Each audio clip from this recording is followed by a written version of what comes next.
जय श्री राधे कृष्ण। आप सभी का हमारे YouTube चैनल पे बहुत बहुत स्वागत है। आइए जानते हैं श्रावण मास श्रावण सोमवार के व्रत पूजन विधि के बारे में।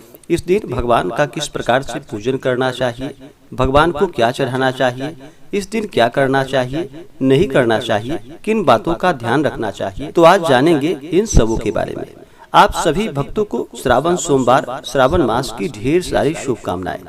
आप सभी के जीवन में भगवान शिव माता पार्वती की कृपा से आप सभी को सभी प्रकार के सुख और समृद्धि की प्राप्ति हो। भगवान शिव जी आप सभी के इच्छाओं को पूर्ण करें। भगवान शिव भगवान भोलेनाथ एक ऐसे देव हैं जो कि अपने भक्तों के ऊपर थोड़े से जल से ही प्रसन्न हो जाते हैं और अपना कृपा प्रदान करते हैं। श्रावण के महीने में व्रत 3 प्रकार से किया जाता है। एक तो केवल 4 श्रावण सोमवार का व्रत, जो केवल श्रावण महीने में 4 सोमवार का व्रत करते हैं, उसके बाद फिर व्रत नहीं करते हैं। एक वो जो 16 सोमवारी का व्रत करते हैं और एक जो श्रावण में प्रदोष का व्रत करते हैं। और व्रत भी 3 प्रकार से किया जाता है। एक तो उपवास रहते हुए, आप चाहें तो निर्जला भी रह सकते हैं अपने क्षमता के अनुसार, और दूसरा फलाहार का सेवन करके इस व्रत में रह सकते हैं। फलाहार करने में कोई दिक्कत नहीं है।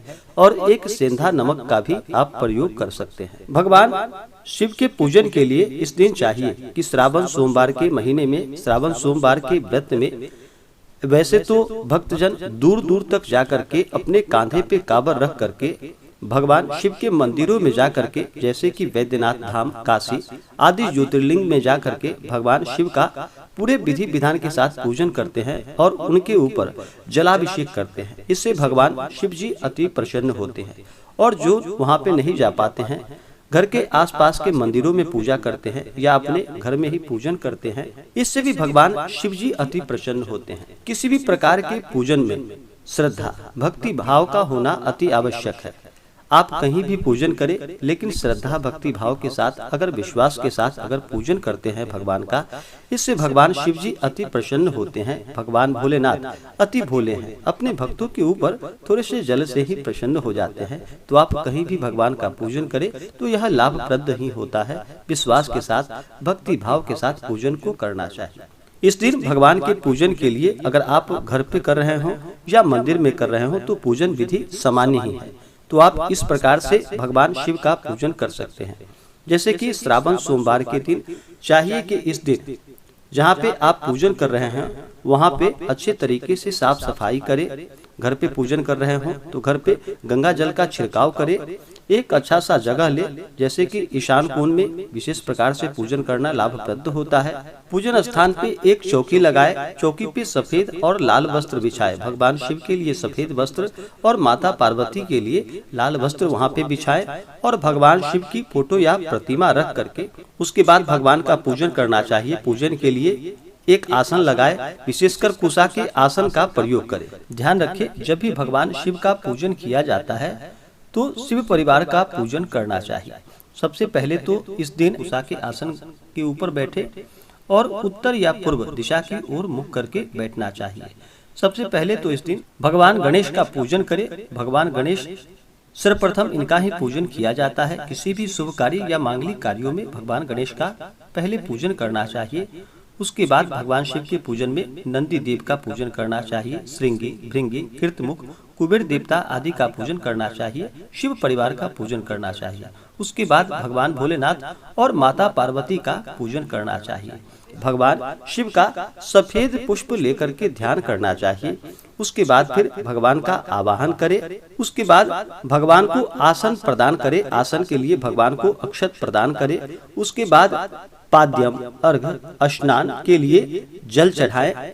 4 बार भगवान शिव को जल अर्पित करे और माता पार्वती को भी 4 बार जल अर्पित करनी चाहिए। उसके बाद फिर पंचामृत से स्नान करवाएं। उसके बाद फिर शुद्धोदक जल से भगवान शिव का अभिषेक करें। आप चाहें तो इस दिन गन्ने के रस से, भांग से भगवान शिव का अभिषेक करें तो लाभकारी होता है। उसके बाद फिर शुद्ध गंगा जल से अभिषेक करना चाहिए। उसके बाद भगवान को वस्त्र अर्पित करे, फिर उपवस्त्र चढ़ाए, उसके बाद फिर आचमनी के लिए जल चढ़ाए, उसके बाद भगवान शिव को यज्ञोपवीत अर्पित करे, माता पार्वती को लाल वस्त्र चढ़ाए, यज्ञोपवीत भगवान को चढ़ाने के बाद फिर गंध चढ़ाए, उसके बाद भस्म चढ़ाए, पुरुष सफेद भस्म चढ़ाए और महिलाएं पीले वाला जो गीला भस्म होता है वो आप चढ़ा सकते हैं, इसमें कोई दिक्कत नहीं है। उसके बाद अक्षत चढ़ाए, चंदन, पुष्पों की माला भगवान शिव को अर्पित करे। उसके बाद फिर दुर्वा दल चढ़ाए, तुलसी मंजरी भगवान शिव के ऊपर चढ़ाया जाता है तो तुलसी मंजरी भगवान शिव को चढ़ाए। उसके बाद नाना परिमल द्रव्य, सुगंधित द्रव्य आदि भगवान शिव को अर्पित करे, जैसे कि इत्र हो, सेंट हो, आप भगवान शिव को चढ़ाएं। उसके बाद भगवान शिव को बिलपत्र चढ़ाएं। बिलपत्र 3 पत्ते वाला हो, उस पे राम का नाम लिख करके या नमः शिवाय लिख करके भगवान शिव को बिलपत्र चढ़ाएं। बिलपत्र भगवान शिव को अति प्रिय है। बिलपत्र चढ़ाते समय आप इन मंत्रों का उच्चारण करें तो लाभकारी होता है। मंत्र: ओम त्रिदलम त्रिगुणाकारम त्रिनेत्रम च त्रिधायुधम त्रिजन्म पाप संहारम बिलपत्रम शिवार्पणम। अगर भगवान शिव को बिलपत्र अर्पित करते हैं सच्ची श्रद्धा के साथ तो इससे 3 जन्मों के पाप भी नष्ट हो जाते हैं। तो भगवान शिव को बिलपत्र चढ़ाएं। पूजन का प्रत्येक सामग्री चढ़ाते समय ओम नमः शिवाय और स्त्रियां नमः शिवाय आदि मंत्रों का जप करते रहें और भगवान शिव के ऊपर सभी प्रकार की पूजन सामग्री चढ़ाएं। बिलपत्र चढ़ाने के बाद फिर भांग, धतूरा, शमी पत्र भगवान शिव को चढ़ाएं। उसके बाद फिर धूप और दीप दिखाएं। अनेक प्रकार का नैवेद्य अपने श्रद्धा और सामर्थ्य के अनुसार भगवान शिव जी को अर्पित करें। नैवेद्य में जैसे कि आप जो ऋतु फल होता है इस महीने में, जैसे कि केला, आम, सेब आदि जितने भी प्रकार के फल हो आप भगवान शिव को अर्पित करें। मेवे आप भगवान शिव को अर्पित करें। दूध से बने हुए मिठाई, पेड़ा आदि भगवान शिव को चढ़ाएं। उसके बाद फिर नैवेद्य के बाद आचमनी के लिए जल चढ़ाएं। किसी को भी अगर भोजन देते हैं तो भोजन के बाद जल अवश्य देना चाहिए। तो भगवान को नैवेद्य चढ़ाने के बाद जल आचमनी के लिए जल चढ़ाएं।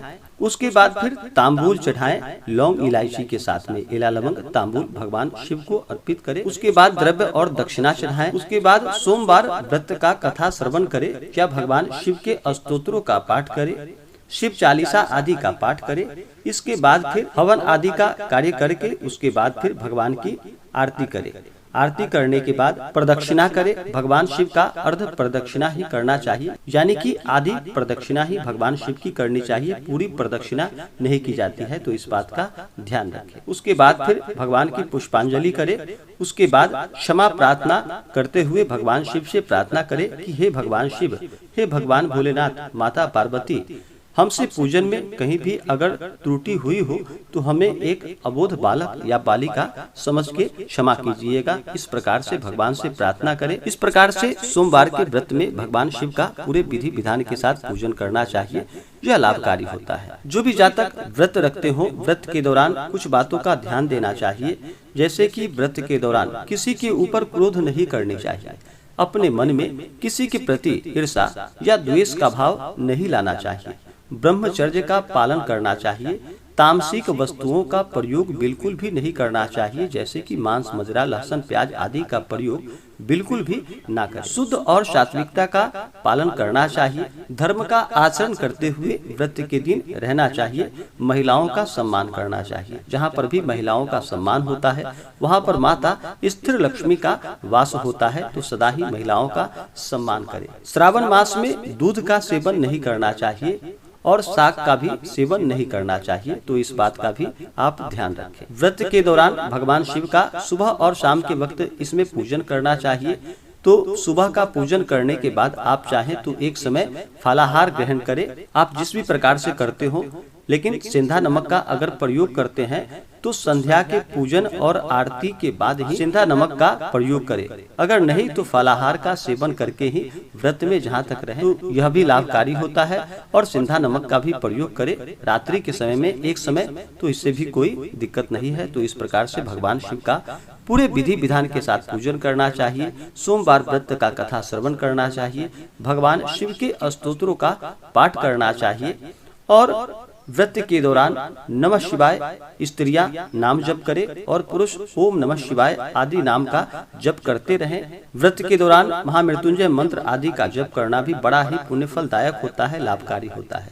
इससे भगवान शिव जी अति प्रसन्न होते हैं। ओम त्र्यंबकम जजामहे सुगंधिम पुष्टिवर्धनम उर्वारुकमिव बंधनान् मृत्योर्मुक्षीयमामृतात्। इस मंत्रों का जप करें तो यह बड़ा ही पुण्य फलदायक होता है। अगर यह संभव ना हो तो आप केवल पुरुष ओम नमः शिवाय और स्त्रियां नमः शिवाय नाम का जप करें तो यह बड़ा ही पुण्य फलदायक होता है। इसी प्रकार से भगवान शिव का पूजन करना चाहिए, व्रत कथा श्रवण करना चाहिए।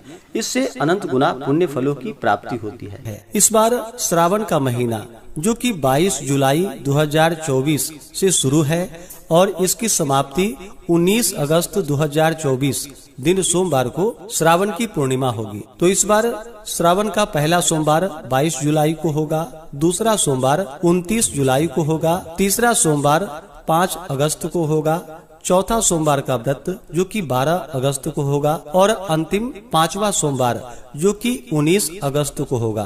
तो इस बार वर्ष 2024 में 5 श्रावण सोमवार का व्रत किया जाएगा। इस बार जो भी नए व्रत धारण करने वाले हैं भक्तजन, वो सभी नए व्रत उठा सकते हैं, नए श्रावण सोमवार का व्रत धारण कर सकते हैं, इसमें कोई दिक्कत नहीं है। इस बार श्रावण पूर्णिमा जो कि 19 अगस्त को होगा, इसी दिन स्नान दान व्रत की पूर्णिमा होगी और रक्षाबंधन का त्योहार मनाया जाएगा। रक्षाबंधन में जो कि भद्रा के समय में राखी नहीं मनानी चाहिए। भद्रा का समय सुबह 3:07 से शुरू होकर के 19 अगस्त को जो कि दोपहर 1:34 तक भद्रा का समय होगा। तो रक्षाबंधन का त्योहार 19 अगस्त को दोपहर 1:35 के बाद से आप मना सकते हैं। बहन अपने भाई को राखी बांधेंगी और पुरोहित के द्वारा यजमान को रक्षा सूत्र बांधा जाएगा। तो 19 अगस्त को श्रावण पूर्णिमा है और इस दिन रक्षाबंधन का त्योहार मनाया जाएगा। श्रावण के महीने में जो भी भक्तजन पूरे विधि विधान के साथ भगवान शिव जी का पूजन करते हैं, व्रत धारण करते हैं, इससे भगवान देवादिदेव महादेव प्रसन्न होकर के अपने भक्तों के सभी प्रकार के दुख और कष्टों को दूर कर देते हैं तथा सुख और समृद्धि का आशीर्वाद प्रदान करते हैं। तो आशा करता हूँ कि यह जानकारी आपको अच्छा लगा हो। ऐसे ही ज्ञानवर्धक जानकारियाँ प्राप्त करते रहने के लिए, व्रत पूजा के बारे में जानने के लिए, कथा को सुनने के लिए चैनल पे अगर आप पहली बार आए हैं तो चैनल को लाल बटन दबा करके सब्सक्राइब करें, साथ में बेल आइकन घंटी को दबाएं ताकि आने वाली वीडियो का नोटिफिकेशन आपको समय से मिलता रहे।